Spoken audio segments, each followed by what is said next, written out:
అర్జునుడు ఆవిర్భవించాడు. సంతోషాన్ని పొందాడు పాండురాజు, ఎంతో ఆనందంగా ఉన్నాడు. కుంతీదేవి లోకంలో మిగిలినవన్నీ ఒకెత్తు, పట్టాభిషేకం, ఏదో పట్టమహిషిగా తాను ఉండడం, మహారాజ్ఞిగా భర్తతో పాటు కలిసి సింహాసనం దగ్గర కూర్చోవడం, ఇవన్నీ వేరు విషయాలు. అన్నిటికన్నా గొప్పది ఏది అంటే మాతృత్వం.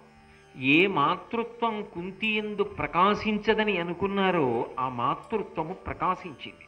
ప్రకాశించడం కాదు, గాంధారి కన్నా ముందు బిడ్డలు పుట్టారు, ధర్మరాజు గారు పుట్టాడు. కాబట్టి ఇప్పుడు పాండురాజు తర్వాత వంశాంకురాన్ని అందించింది. తండ్రి మురిసిపోయేటటువంటి కొడుకుల్ని ఇచ్చింది. అదేదో మామూలు కొడుకులు కాదు, ఆయన ఎటువంటి కొడుకు కావాలనుకున్నాడో అటువంటి కొడుకునిచ్చింది. అది లోకంలో ఎవరైనా చేయగలరాలా? అసలు అలా సాధ్యం అవుతుందా? నాకు కొడుకు పుట్టాలంటే కొడుకు పుడతాడా, కూతురు పుట్టాలంటే కూతురు పుడుతుందా? ఇలాంటి కొడుకు పుట్టాలంటే అలాంటి కొడుకునిచ్చింది. అప్పుడు కుంతిదేవి యందు ఒక గొప్ప తృప్తి ఉంటుందా ఉండదా? అతిశయము అన్న మాట నేను వాడను, కానీ ఒక సంతోషం ఉంటుంది. ఆ సంతోషంలో కూడా మళ్ళీ ప్రతిరోజు అది ఇనుమడించడానికి ఒక అవకాశం ఉంది. ఎందుకని? పక్కన మాద్రి ఉంది.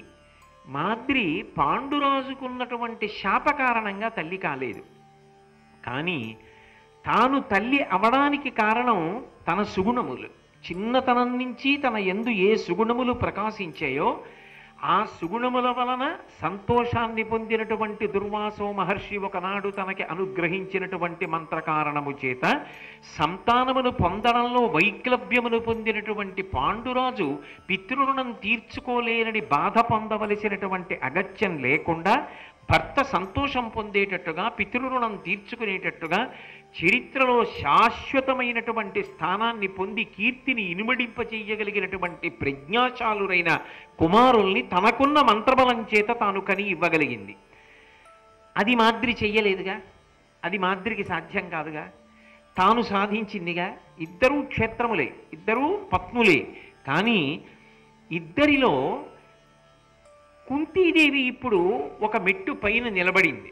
ఒకనాడు ఆ మాద్రి వలన చిన్నతనాన్ని పొందింది. అంటే ఆమె ఏం చిన్నతనం చేయలేదు.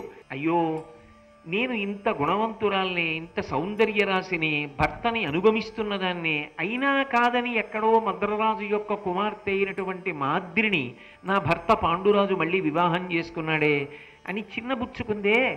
అది ఒక రకంగా అంటే ఆమెకి పుట్టలేదని సంతోషించిందని నేను అన్నాను, కానీ మాద్రి ఏ కారణము చేత సంతానమును పొందలేదో ఆ కారణమే తనకి అన్వయమైన తన సుగుణముల వలన దుర్వాసో మహర్షి ఒకనాడిచ్చిన వరం చేత అది అధిగమించి తండ్రిని చేయగలిగింది పాండురాజుని. ఇప్పుడు కుంతిదేవికి సహజంగా సంతోషం ఉండే అవకాశం ఉందా లేదా? ఒక ఆనందం ఉంటుందా ఉండదా? మళ్ళీ ఇప్పుడు ఏమైందంటే ఆ కారణం చేత నేను ఈ వంశాన్ని మెట్టినందుకు ఒక మహోపకారాన్ని చేయగలిగాను. ఆయనకి భార్య అయినందుకు ఆయన ఏ కారణం కోసం నన్ను స్వీకరించాడో. ధర్మపత్నిని దేనికి స్వీకరిస్తారు? ప్రధానంగా వంశము వృద్ధిలోకి రావాలి అని స్వీకరిస్తారు. కాబట్టి ఇప్పుడు ఈ కారణం నెరవేరింది కదా, ఆమె ఎంతో సంతోషించింది. అందులో దోషమే ఉంది? పరమానందాన్ని పొందింది. కాబట్టి ఇప్పుడు మళ్ళీ ఒక్కసారి పర్వత శిఖరం మీద నిల్చుంది, మళ్ళీ ఎంతో ఆనందాన్ని పొందింది.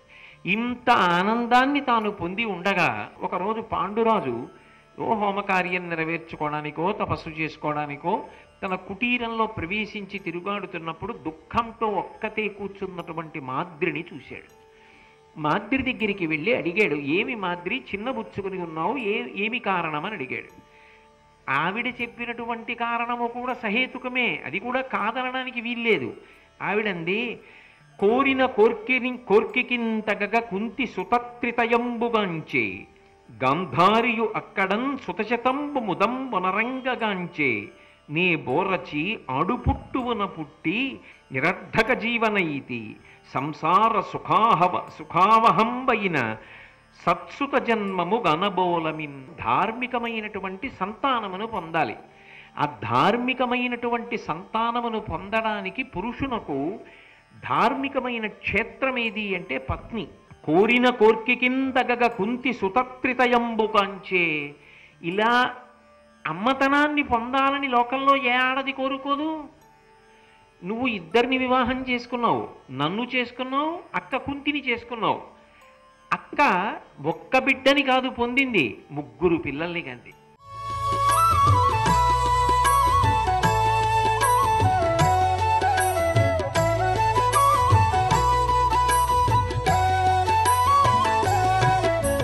సర్వం శ్రీ ఉమామహేశ్వర పరబ్రహ్మార్పణమస్తు.